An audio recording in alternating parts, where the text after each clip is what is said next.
Hey Scott, Sambucci here at Sales Qualia, and I want to talk to you about your product demos and why some of your deals, or more than some of your deals, might be going dark. So let's think about the situation, right? So you spent a lot of time, a lot of effort, and you finally got the meeting booked with that big Fortune 500 company, or maybe that big company in your industry where you're thinking, man, if we could just get them as a logo, that would be great validation for the rest of the marketplace. And so you get the meeting and you've got it booked for, say, the 25th of the month. Well, the mistake that I see most companies make, most startup founders make, most early stage teams make, is they think about that meeting as like that's the event. Well, turns out the demo is not the event. In fact, oftentimes it's incorrectly thought that demo is a stage of the sale. Like, oh, we've got that prospect in demo stage. Well, demo is not a stage. In fact, you want to be in and out of demo as quickly as possible. The demo should be a catalyst to the rest of your sales process. So what I want to do in this video is show you a very simple three-phase approach that you can take when you think about your product demos. Because if you do this, it's going to help you perform better in your demos. Your prospects are going to be more excited for the meeting itself, and you're going to have a lot more control coming out of those meetings. So you're never stuck with the kind of, oh, maybe you've heard that was really great. Can you send us a one pager and we'll get back to you? Right? We don't want that. What we want is clear next steps coming out of the product demo. So let's use this example of the 25th. I'm just going to draw a simple timeline down below. So imagine that you've booked your demo for the 25th of the month, and let's just say today is the 15th. So you have 10 days between now and the big demo, right?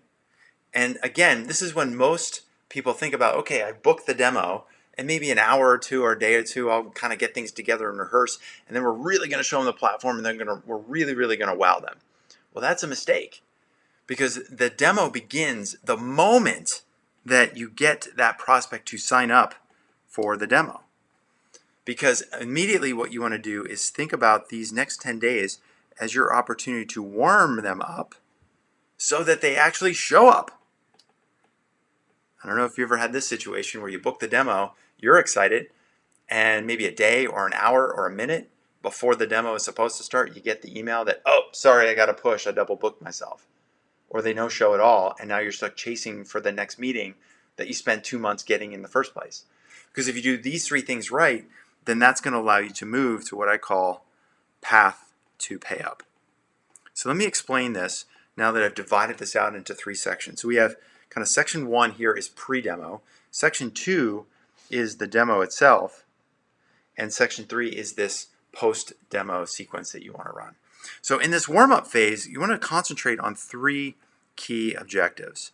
The first is the who, the second is what, and the third is why.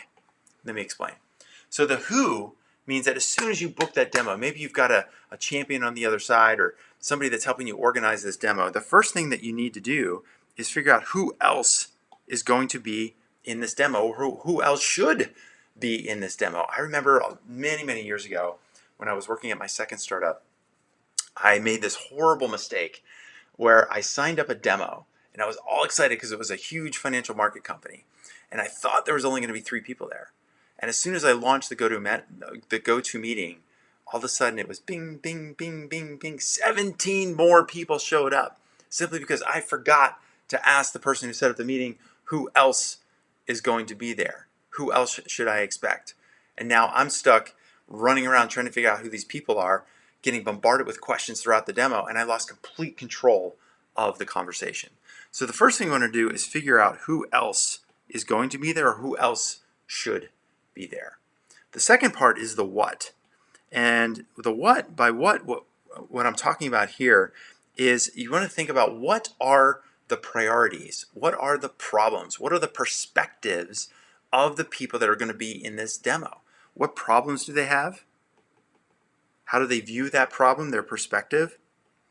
And what are each person's priorities at work as part of their company's strategy each and every day? This is what we call customer discovery.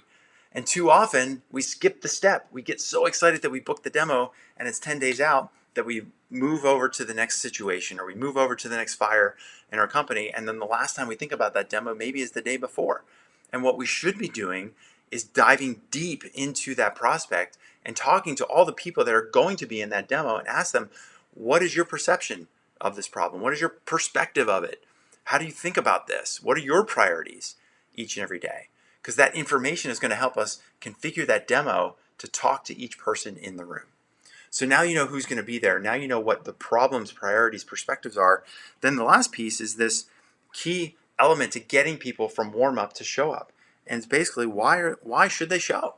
And this is where you have an opportunity to share case examples or testimonials or do some basic research around their company and help each person see exactly how you might be able to help them. And if they come, when they come to the product demo, you're going to show them how your product is going to help them solve their problem.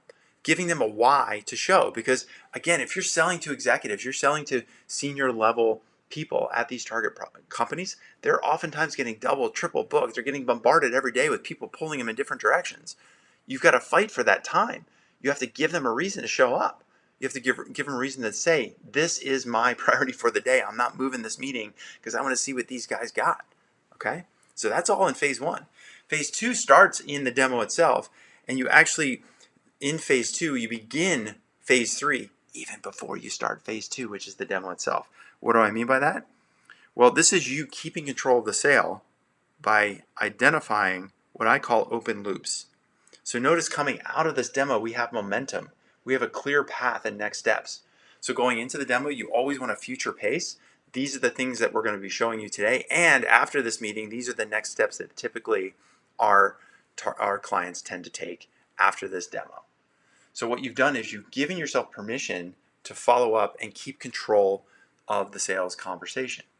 Then in the demo itself, you can speak to their problems, speak to their perspective, speak to their priorities, so that they have the confidence to follow you after this meeting to say, okay, you showed us something. I can see how your product can solve our problem, and I'm willing to follow you into these next steps. And those next steps are different for every company. It could be, how do you get a meeting with the IT folks? How do you get a meeting with risk or security or compliance to make sure that you follow all the rules and regulations? Maybe it's getting data files so that you can set up a proof of concept or a paid pilot of some kind.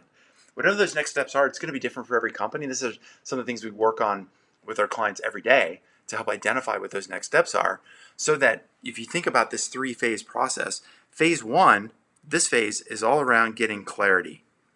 It's getting clarity for you about the problem that you need to show that you're solving. And it's giving your prospects clarity as to why they should show in the first place.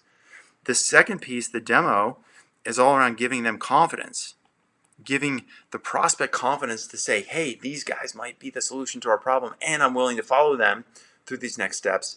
And this third piece here is all around control. How do you keep control of the sale so you're never stuck chasing, you're never stuck with those just following up, just checking in, what'd you think, here's the one pager, and then those deals go dark seemingly forever. So this is the three-phase approach that we teach to our clients every single day in our Startup Selling program. It's just a framework. It's something that takes a lot of time and effort to figure out those who's, to figure out the questions you need to be asking in discovery, building up those case studies, running those demos like a boss. But if you follow this process, then I promise you, then you'll have way fewer deals going dark. The prospects that are showing up to your demos are going to be way more excited and enthusiastic, and it's going to give them more clarity, give them more confidence, and give you a lot more control coming out of those demos, so that you'll be able to move more deals through your pipeline, convert more deals, and then ramp up and scale up your startup. Okay, that's it for now. That's the how to run your demos like a boss sequence. This is Scott Zibucci signing off.